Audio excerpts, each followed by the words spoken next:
how do we help people directly? If you're going to have to pay for it, and you don't want it to come out of the trust fund, something could be a rebate card or a direct payment, and those are the things that are being considered. Those are the things that are being considered. Senator Tom Cotton joins me now. Senator, perhaps it's because of their advanced age or something, but Biden and Pelosi do not seem to care very much about America's future. No, Laura, they don't. You know, Nancy Pelosi is talking about gimmicks. I would call what Joe Biden has proposed a gimmick, but it's much worse than that. It's dangerous. The Strategic Petroleum Reserve is for emergencies. The only emergency I see is Joe Biden's polling numbers and the fact that we've got a midterm coming up in about 7 months.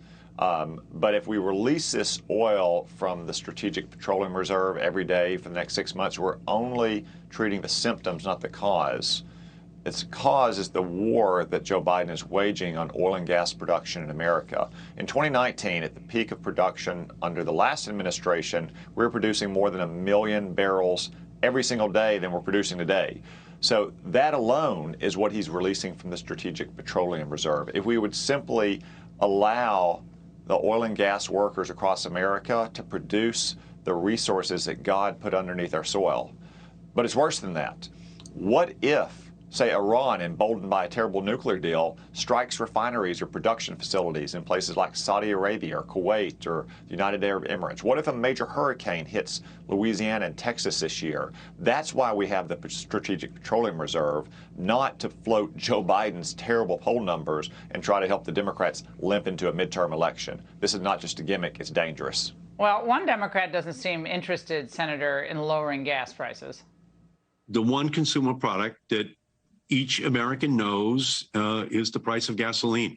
And it becomes a metaphor for the economy, which is why it's imperative that we announce a Green New Deal agenda. That's the message which I'm working with, and that's the message which Joe Biden is making very clear has to be the agenda for our country.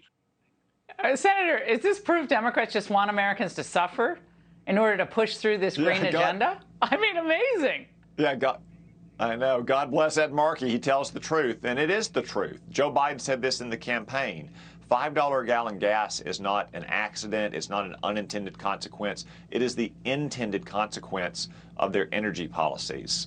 They want to make us all poor. They want to make you live in downtown areas and high-rise buildings and walk to work or take the subway or ride an electric scooter or whatever it is that Pete Buttigieg takes to work this week. They want to get you out of your pickup truck, out of your SUV, out of your home in the suburbs where you can have a backyard with your kids. This is the exactly intended consequences of their energy policies. They don't like it now, though, that it's going to cost them control of the United States Congress this fall.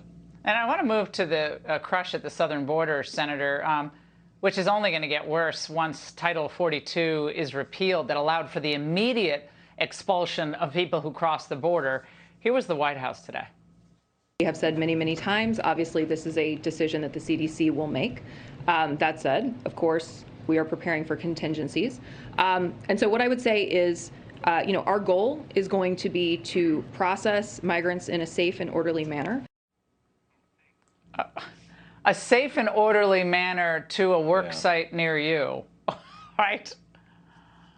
Yeah, Laura, how about our goal be that we protect our border and we not allow 2 million illegal aliens to come in this year? This is not a decision for the CDC. It is a decision for the president. He could direct them to keep that emergency order in place, just as they've kept the emergency order in place for toddlers wearing masks on airplanes. Or everyone wearing masks on planes. There's an emergency on airplanes in America, but there's not an emergency at our southern border. This is just another example of how Democrats love to use COVID when it suits their goals, whether it allows them to admit more illegal aliens into the country. Or they running around Congress right now saying they need $16 billion more in emergency COVID funding. But when it's inconvenient to them, like, I don't know, Joe Biden's approval numbers or Gavin Newsom having to go to a fancy French restaurant, then they want to wish it away. Well, Senator, really quickly, it looks like there could be as many as 4 to 5 million people crossing our southern border this year, the way things are going. 18,000 a day now, but that's only going to ramp up. That's just in the Eagle Pass district. Bill Maloogian was reporting, I mean, or 1,800 a day. I want to make sure I get the number right. But it's more than we've ever seen, ever in the history of the country. That's staggering. It's unprecedented. It's terrible for America's workers. It's terrible for our families and communities because so many drugs are going to be coming across our border as well.